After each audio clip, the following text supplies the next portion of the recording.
گوجری زبان میں اپڈیٹ سنیے۔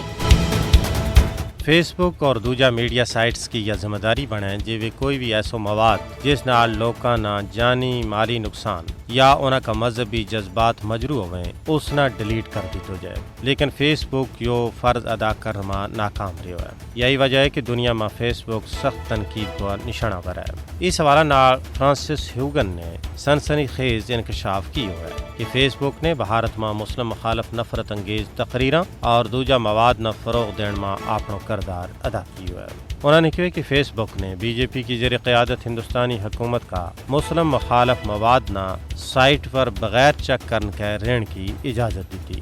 فرانسس ہیوگن نے اس گل کو بھی انکشاف کیا ہے کہ آر ایس ایس نال منسلک فیس بک اکاؤنٹس نے بھارت میں نفرت انگیز تقریراں اور مسلم مخالف بیانیاں نہ فروغ دیتا ہے۔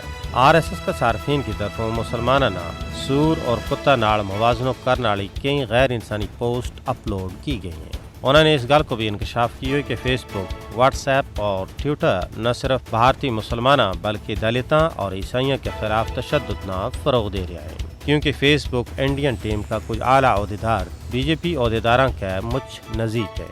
ہندوستان میں فیس بک نفرت انگیز تقاریر اور غلط معلومات بالخصوص مسلم مخالف مواد نہ روکن میں بالکل ناکام رہا ہے۔ فیس بک نے بی جے پی کا رد عمل تو بچن واسطے نفرت انگیز تقاریر پر اپنی پالیسیاں منتخب طور پر نافذ کی ہو۔ اس کو انکشاف بھی وال سٹریٹ جرنل نے کی ہوا ہے۔ مودی اور فیس بک کا سی ای او مارک زکربرگ ایک دوجا نال قریبی تعلقات کا حوالہ نال جانے چاہیں۔ ضرورت اس امر کی ہے کہ عالمی برادری ہندوستان میں مسلمانہ اور دوجی نیوی ذاتاں نہ ہندوتوا طاقتاں تو بچان میں اپنا عملی کردار ادا کرے۔